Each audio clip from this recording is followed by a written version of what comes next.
One thing I learned early on in my sales career was that most people are motivated by, one of the four F's: fortune, family, freedom, or fame. Wasn't afraid to say I was money motivated. I wasn't afraid to communicate the dreams and the things that I wanted. I started to realize that it was less about things as it was more about kind of autonomy.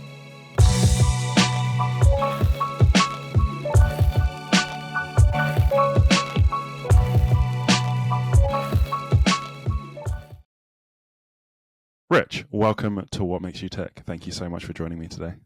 Happy to be here, Tolu. Good to see you again. You too. What is the thing that makes you tick, Rich? It's a good question. I think over probably the course of my career, I would answer that question a little bit different at different points in my career.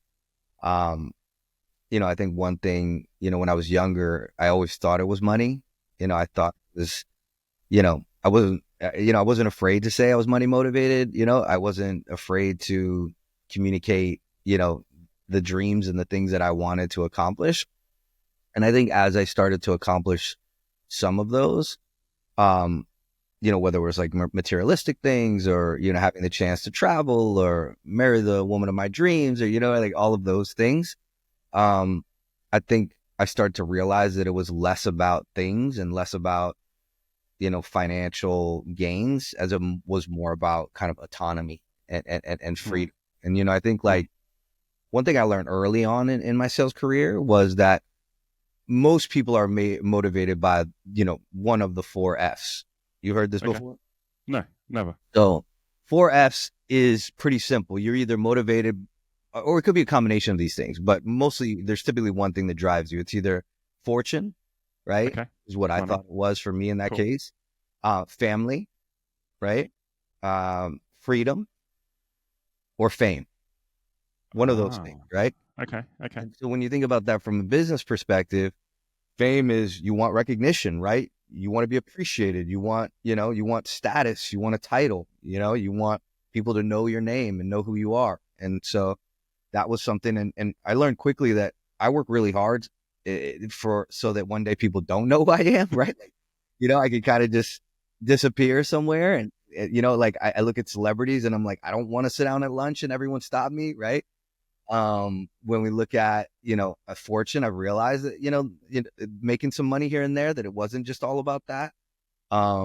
Family's super, super important to me. I would say, it was a big motivation growing up and getting to a point where my career was started. My mom wasn't necessarily always financially set.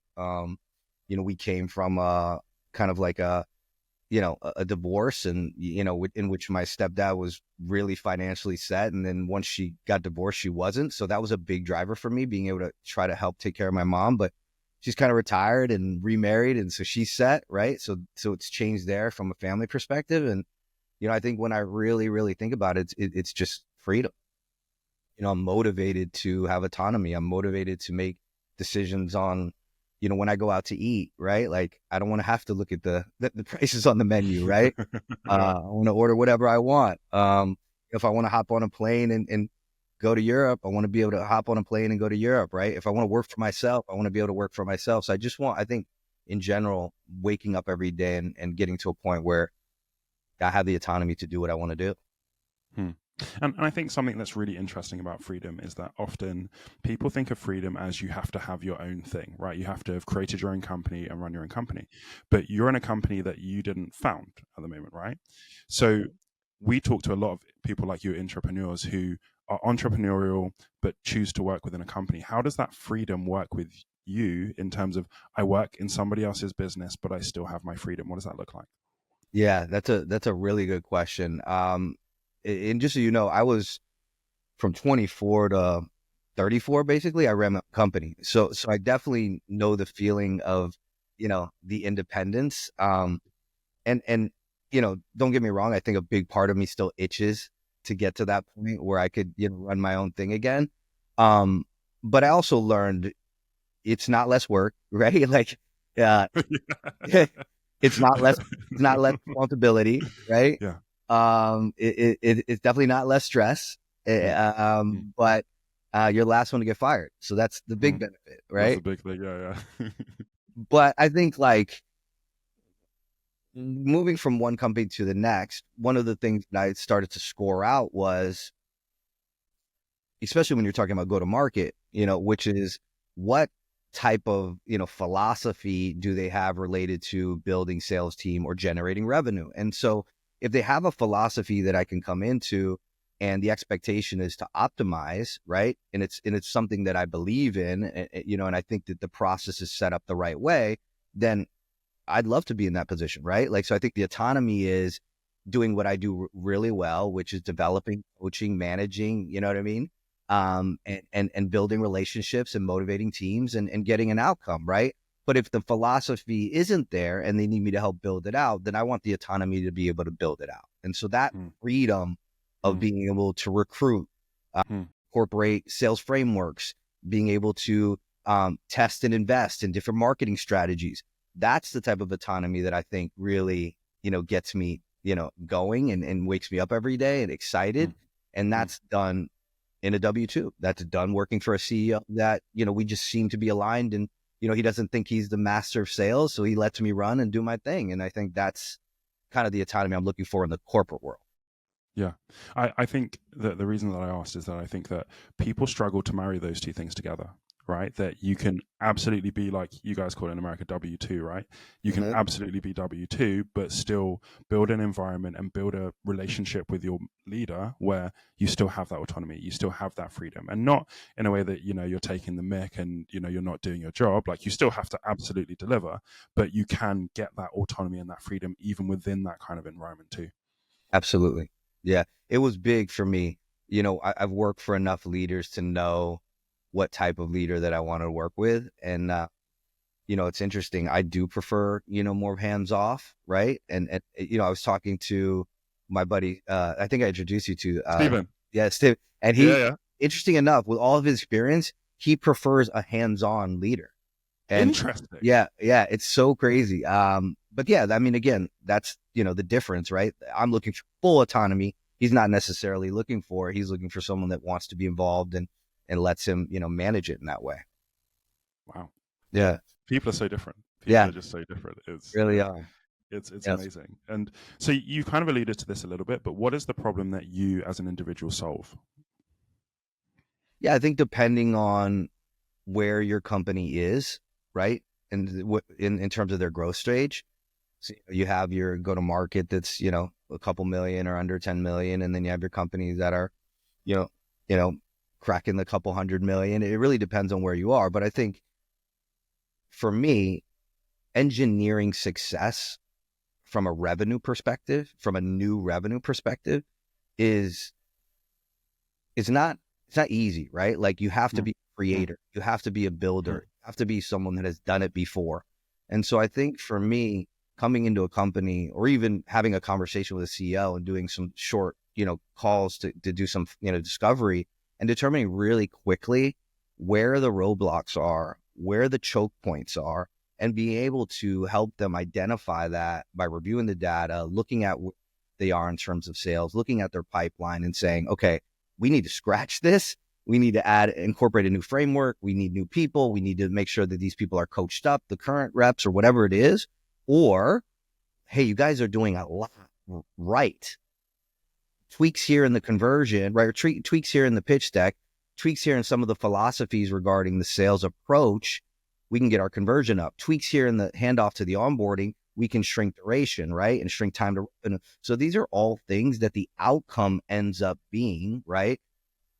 Sales outcome ends up being driving revenue. And so just like someone that's building out software, right? An engineer sees things that we just don't see, right? Like we're clueless on. And for them, it's almost like 1+1 = 2.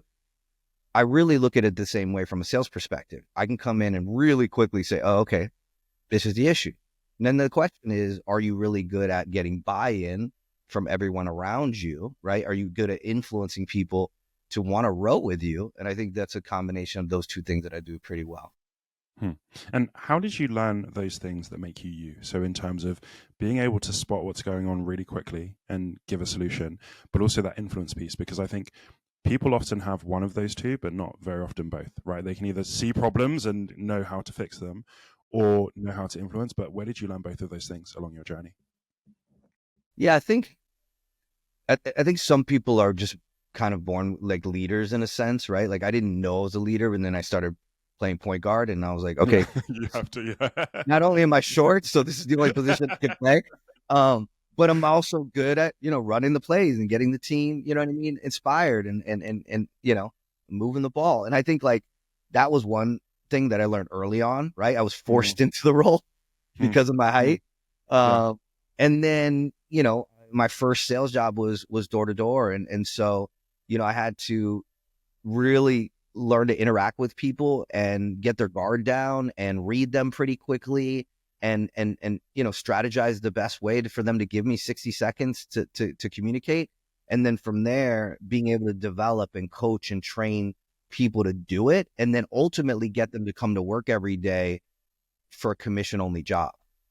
And that, I think, running an 8 to 10 year company where it was a commission only job, you have to inspire people. You have to be able to lead people.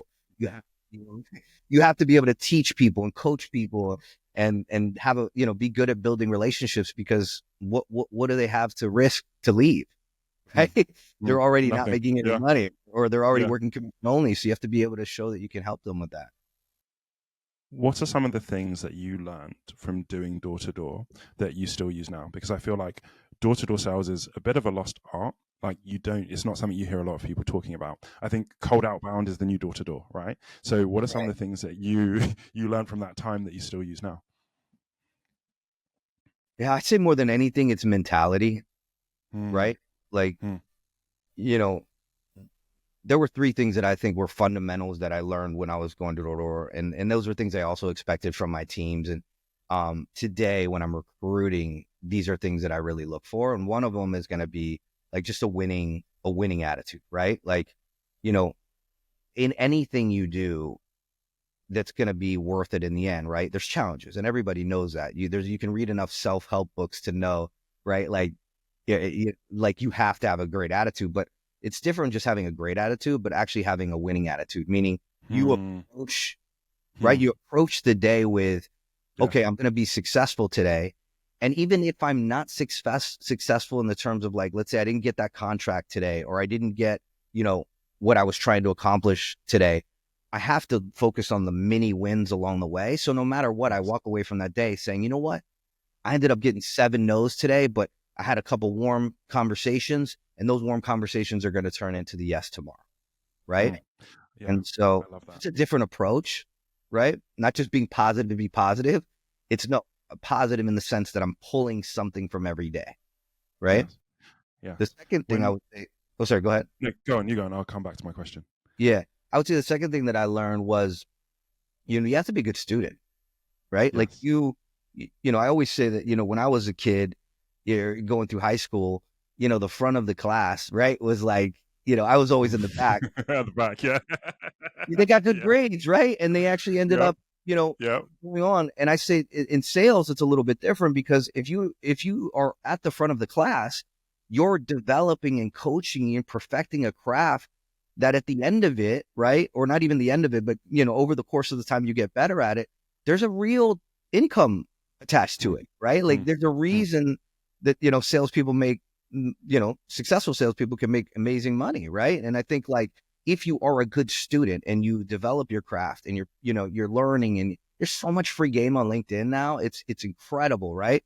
And you're reading, like I just picked up a book that's probably 50 years old, just because I was like, I can't believe I didn't read this yet, right? But like, I'm always trying to perfect the craft. So good students, I think, ultimately are going to be better in sales, right? And then the third thing I think is, like, even though hustle culture is such a bad word these days, I think you got to be willing to work your butt off. You know what I mean? Like, sales for me is not a 9 to 5. And so, I really, really like have this clock that I learned from door to door. It's like, I go out in the field, and I'm in the field 8 hours a day, and I'm going to put my 8 hours in no matter what out in the field. Then I'm going to do my practice pitching in the morning, and I'm going to do my recap at the end of the night. So there were 10, 12-hour days. And so now I have this clock where I get in front of my computer, you know what I mean, early in the morning, and I'm like, I'm putting in a day's work. Like I'm when I hit the pillow, it's worked, and it's just an automatic clock. My wife says all the time,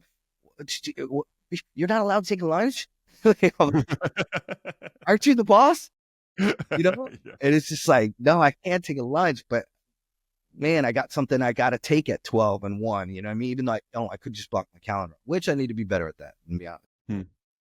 So I guess, people talk about balance, and what does that kind of balance look like? Because I think sometimes people feel forced into not taking lunch or forced to take lunch, because it sounds like this is what you enjoy doing, though. It doesn't sound like you're forced to do this. Yeah. Well, you have to be careful though, right? Like there is a balance, and she posted about this the other day that work-life balance is a scam. It's almost not real, because I spend 8 hours sleeping and at least 8 hours working. So 16, hours of my day are either sleeping or working. So the majority of time that you're awake, right? Not the majority, but a very significant amount of the day, the time during a day that you're awake, you're working, right? And so then you have to develop these type of balances. And so what I would say is, number one is don't do it if you hate it, right? Yeah. And number 100%. two is own your calendar. Own your calendar. You know what I mean? Like you need to block off an hour every day for lunch, or 30 minutes every day for lunch, or you need a 10-minute break or 15-minute break. Own your calendar. Nobody should own your calendar but you. And so, again, you have responsibilities and internal meetings, and you have to hit sales quotas or whatever it may be, but you need to like take your calendar. And as long as you can take some time, and, like for example, yesterday, midday, I took my dog for a walk, and it was the first time I'd done it in like 3 weeks, in the middle of the day, and it was great. Like I needed it. It fueled me for the next 4, 5, 6 hours. And I think that comes back to freedom and kind of designing your environment and creating an environment where you can absolutely hit quota, you can do all the things that you need to do, but you can also do stuff like take your dog for a walk when you need to in the middle of the day. Like that's real freedom, Absolutely. Yeah. And if you ask most salespeople, right, like they don't, I don't think they know it, but that's one of the biggest reasons that they're in the industry, right? Is they want that freedom. And the thought is, I work hard, right? Like work really, really, really hard, I can hit my quota. And then why can't I take the day off? Why can't I go golfing? Why can't I take a vacation? Right. And I wanted to come back to something that you said earlier about identifying people that have a winning mentality.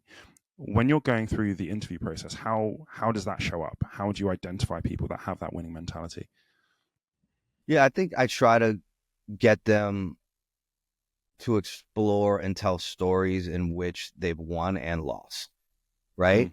So, I would say, interview questions like, tell me about a time that, you crushed your quota, and what did you do to get there? Right. And then tell me about a time where you didn't do well and you failed. Right. And so I think like there's so many lessons from losses that help me determine, right, what their mentality is.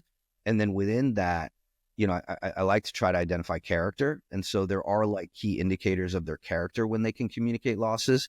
The fact that they can't communicate one might be a flaw. There's a problem. Yeah. So yeah, just simple questions like that. You know what I mean?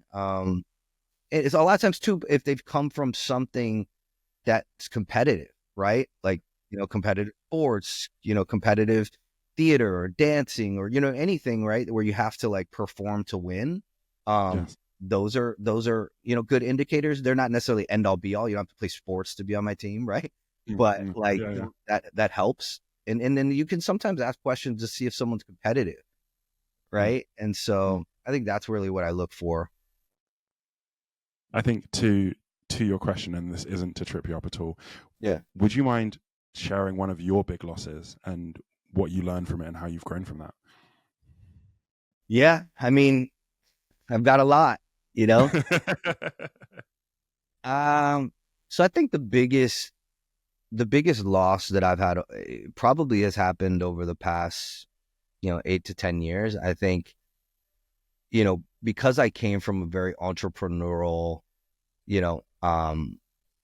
mindset, I wasn't really used to corporate America. I wasn't used to corporate politics. Right.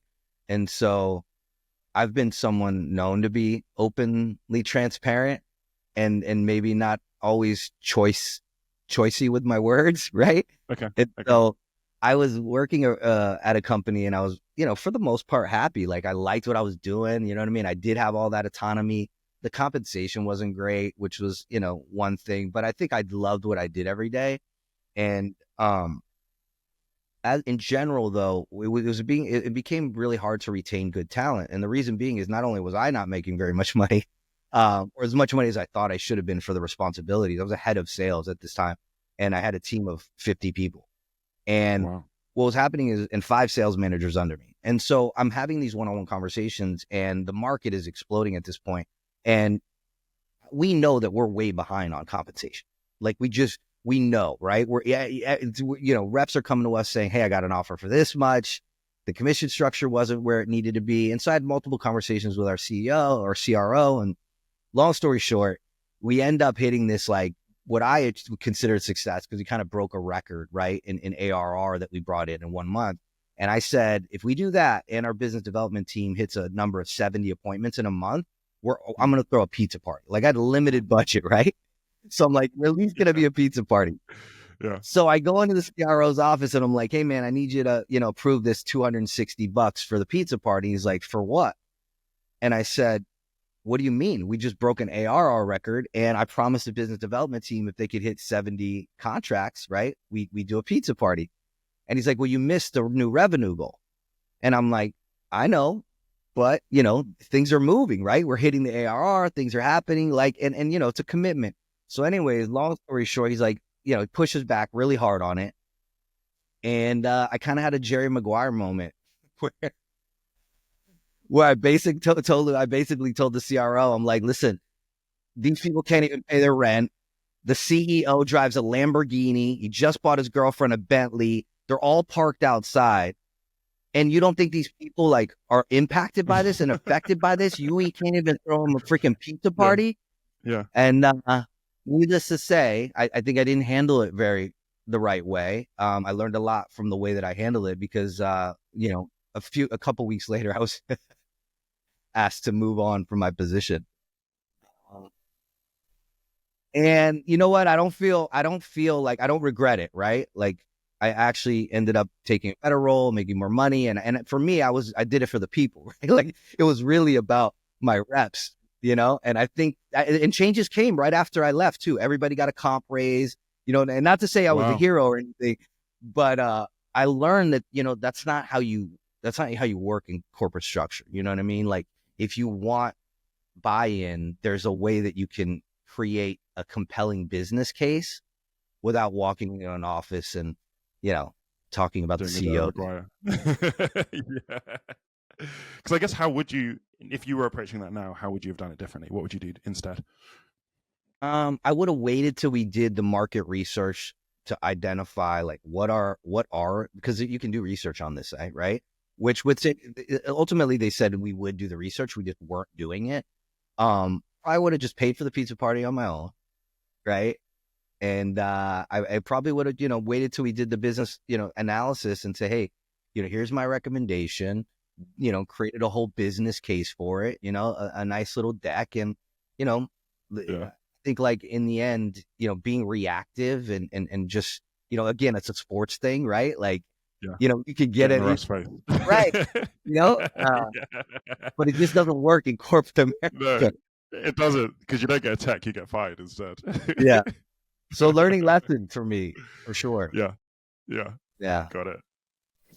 And and who are some of the leaders that you have learnt from in your career?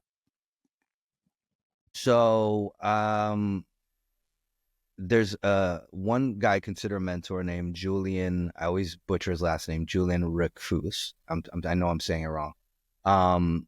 He was a sales trainer when I was at Groupon, and I was at Groupon for 8 years. And we went through full Sandler training for like 2.5 weeks. It was this boot camp certification for Sandler. And at the time I was, probably like a top 10 rep for all the outbound sales reps, and, had a lot of success. And, I was, and they come in and they're like, scratch everything you're doing. Your process is awful. You have no, psychology selling needs to be incorporated into, and this wasn't just to me, this was the whole organization. Everyone. Wow. They had 3,000 inbound reps and 320 outbound reps, right? So it's like all of us went through this Sandler bootcamp training. And I love the guys at Sandler, but I went back to the field, right? And went back to my location down in Miami, and I was working, remote B2B. And, I was still having kind of success not doing it, just didn't incorporate any of it.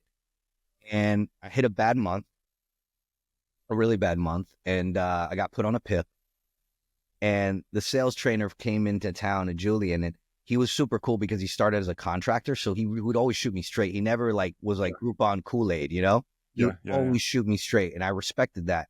And he came in and he was like, if you keep doing it your way, you're going to always have ebbs and flows, right? Like if you incorporate this psychology selling, you're going to always have it. And no matter where you go, you're going to find success.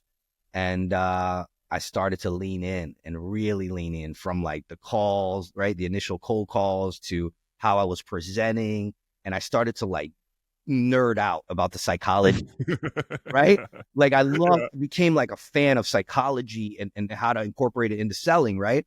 And, long story short, it was so impactful for me. And then when I moved on from Groupon, we maintained relationship, and he started to coach me on interviewing, because I was coming from like an individual contributor role, but I wanted to get back to leadership.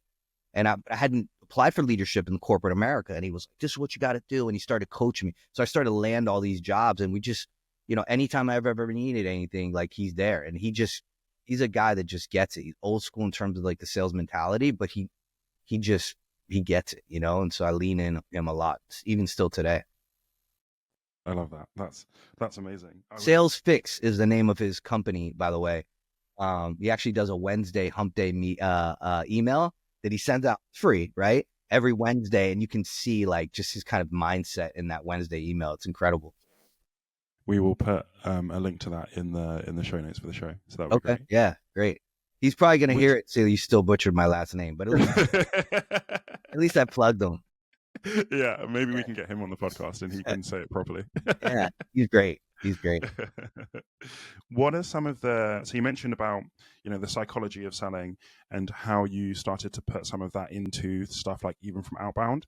What were some of those practical things that you did to bring that into your, even just like cold calls and things like that? Yeah.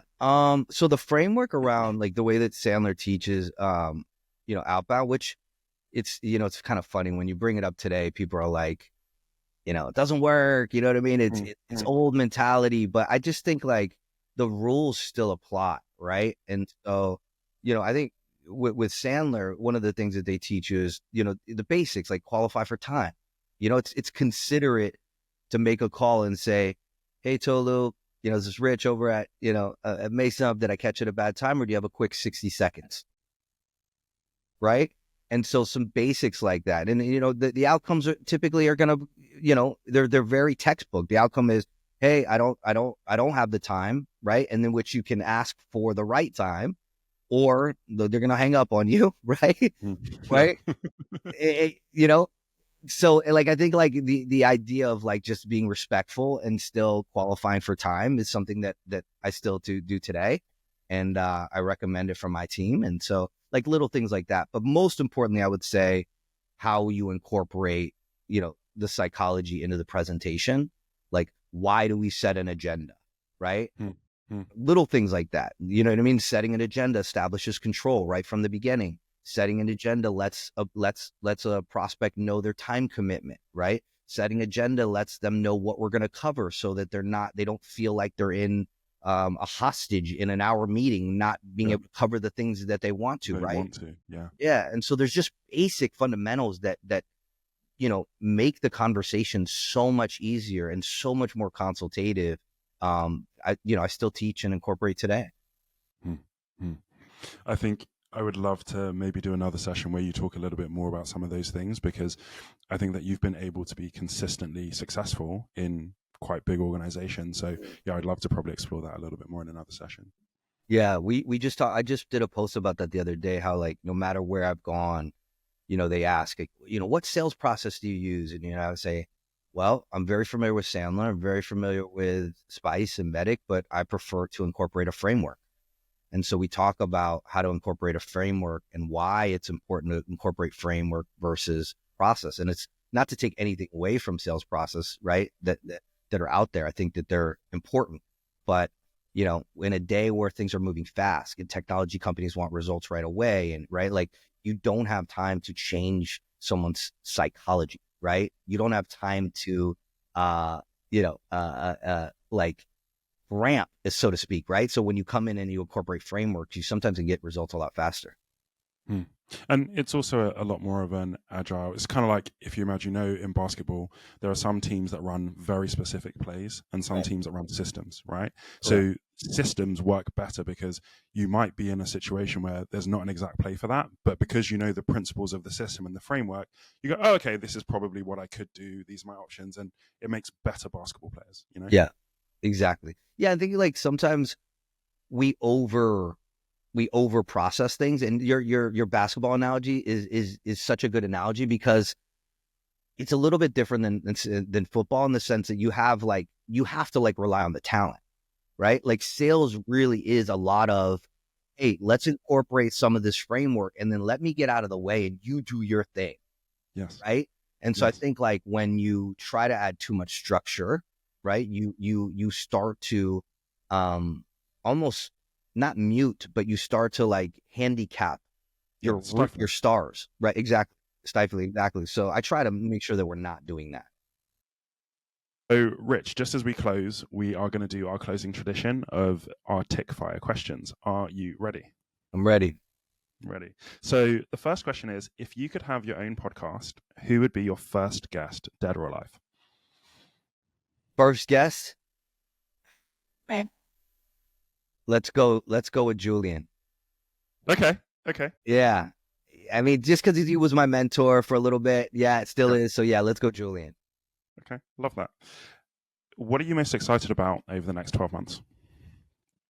Next 12 months. So I've been taking on some advisor roles, a little bit of side gigs happening. But I have not like marketed it very much, and like really just mostly companies coming inbound to me on LinkedIn and then me kind of exploring. And so I've worked with a few companies, and so probably going to turn that up a little bit in the next months. So exciting. Yeah, website, you know what I mean? Like a little bit, take it a little bit more serious, and not that I'm necessarily going to go away from a W-2 today or tomorrow, but definitely excited about just exploring that more. Yeah, I think now there is so much more, like even companies are so welcoming of people's side gigs, right? So because not only does it help you, but it also builds their brand too. So like people are a lot more open now, I'm finding, to their employees doing side gigs and stuff. So that's quite cool, actually. Yeah, absolutely. And for me, it was always kind of a need or a want, but they started to come directly to me, right? Like, so they started coming in, I was getting DMs from LinkedIn and I was like, okay, let's explore it more. So. Amazing. Great. And we will put your website in the show notes as well. So once I launch it. You better get launching then. Yeah, I know.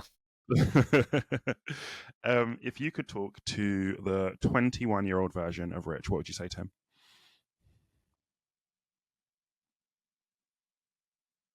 21-year-old version of Rich, I would say keep going.